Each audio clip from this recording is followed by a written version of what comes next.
Hola, bienvenidos al canal La Inteligencia Espiritual. Continuamos con esta temporada siempre con la intención de demostrar cómo la palabra de Dios me confronta para mi perfeccionamiento espiritual.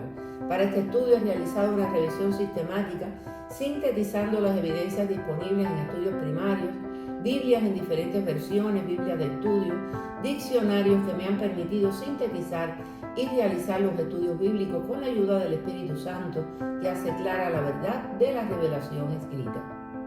El capítulo de hoy tiene como título La mente y el discernimiento. Vivimos en un mundo en donde la verdad y la mentira están en conflicto constante y encontramos eso desde el libro de Génesis. Ahí está el conflicto presentado. Dios dice una cosa, Satanás dice otra. Entonces hay dos sistemas operando en el mundo, la verdad y la mentira.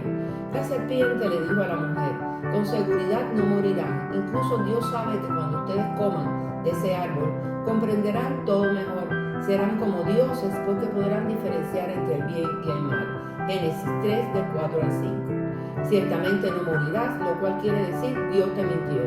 Dios dice que morirás, te estoy diciendo que no vas a morir. El apóstol Pablo nos dice que Satanás se disfraza como ángel de luz. 2 Corintios 11, 14. De modo que lo que dice y hace suene bien y parezca razonable. Sin embargo, esto no es sino una falsa apariencia. La Escritura está llena de advertencias acerca de mentirosos. Dios odia a los mentirosos. Dios odia a aquellos que mienten. Dios no puede mentir, dice la Biblia. Él siempre habla la verdad. Él es la verdad. Satanás es un mentiroso. Él es padre de mentiras. Porque ellos cambiaron la verdad de Dios por la mentira y adoraron y sirvieron a la criatura en lugar del Creador, quien es bendito por los siglos. Amén. Romanos 1:25. Otra evidencia de la astucia de Satanás es que él ha logrado engañar a muchos respecto a la naturaleza de la batalla espiritual que estamos librando. Su estrategia ha sido llevar a los hijos de Dios a creer la mentira de que la guerra espiritual es una lucha de poder cuando es una lucha por la verdad. La realidad es que la guerra espiritual contra Satanás y sus demonios no ha sido, no es y nunca será una lucha de poder. Satanás no puede batallar contra el poder infinito de nuestro Dios. Y por otra parte, la palabra revela que Dios desarmó a los principados y huestes espirituales de maldad e hizo de ellos un espectáculo público, triunfando sobre ellos por medio del sacrificio de Cristo. Colosenses 2:15. El encuentro de poder entre el reino de Dios y el reino de las tinieblas ya tuvo lugar en la cruz del Calvario y Cristo demostró ser el vencedor. Entonces tenemos que discernir entre la verdad y la mentira con respecto a todo lo que Dios nos ha revelado.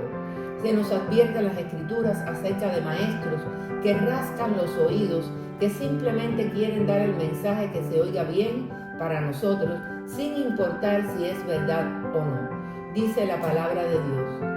Ellos predican un evangelio y un Jesús diferente del que se revela en las Escrituras. 1 Corintios 16, 22.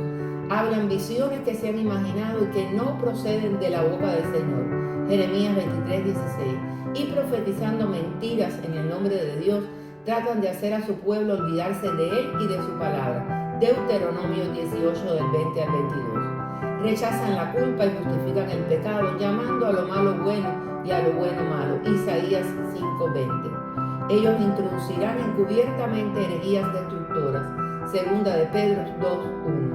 Hablan con arrogancia y vanidad y seducen mediante deseos carnales, prometen libertad, mientras que ellos mismos son esclavos.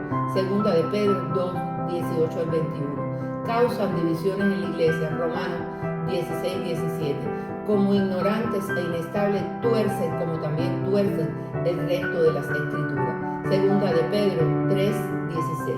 Para vencer esta batalla necesitamos tener una mente bíblica, necesitamos de la capacidad de discernir. Entendiendo el discernimiento como el proceso de hacer distinciones cuidadosas en nuestra mente sobre la verdad.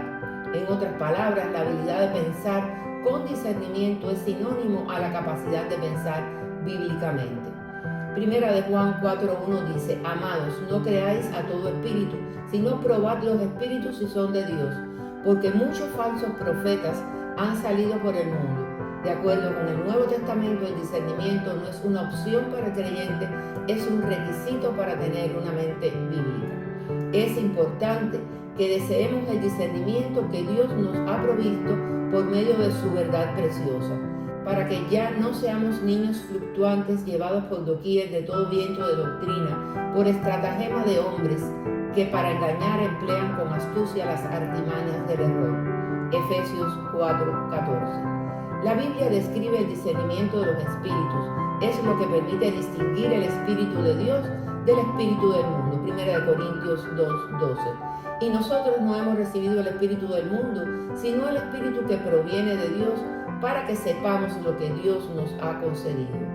Pablo en 1 de Tesalonicenses 5 del 21 al 22 enseña qué es la responsabilidad de cada cristiano para poder discernir. La Escritura, por tanto, nos enseña cómo discernir, examinarlo todo, retener lo bueno, absteneos de toda especie de mal. 1 de Tesalonicenses 5, del 21 al 22. Allí, en 3 instrucciones, Pablo nos da los requisitos de una mente con discernimiento. Juzgarlo todo, es decir, establezcamos rápidamente el contexto para este pasaje, comenzando con el versículo examinarlo todo, que es significativo y incluye el discernimiento en el contexto de una lista de mandatos básicos. El discernimiento al cual nos llama Pablo requiere una respuesta activa de 2 tipos. Primero, hay una respuesta a lo que sea bueno, retener lo bueno. La expresión retener habla de proteger la verdad con celo. En otras palabras, somos protectores de la verdad y debemos protegerla contra todo peligro. El otro aspecto del mandamiento de Pablo es una respuesta negativa al mal. Absteneos de toda especie de mal. 1 de Tesalonicenses 5:22. La palabra traducida es un verbo muy fuerte que significa mantener distancia, rehuir. Nos dice que debe haber una separación total de toda clase de mal. Esto, por supuesto, incluiría el mal comportamiento. Pero en este contexto, la referencia más importante parece ser la mala enseñanza o doctrina. Habiendo examinado todo a la luz de la palabra de Dios, cuando identifiquemos algo que no corresponde, algo que es malo, no es cierto, es erróneo o contrario a la sana doctrina, apártense de ello. Satanás disfraza sus mentiras como verdad. A veces este criterio no es suficiente porque la decisión no es entre el bien y el mal, sino entre el bien y otro bien. Y se trata de entender qué es lo mejor que Dios quiere en una circunstancia determinada. Por eso Pablo oró por el discernimiento para los creyentes. Esto es lo que pido en oración, que el amor de ustedes abunde cada vez más en conocimiento y en buen juicio, para que disciernan lo que es mejor y sean puros e irreprochables para el día de Cristo, llenos del fruto de justicia que se produce por medio de Jesucristo para gloria y alabanza de Dios. Filipenses 1, del 9 al 11. Discernir lo mejor tiene que ver con percepción moral y espiritual. Lo que Pablo pedía delante de la presencia de Dios es que estos hombres aprendieran a discernir la voluntad de Dios y pudiesen dirigir sus vidas en los caminos iluminados por ese discernimiento.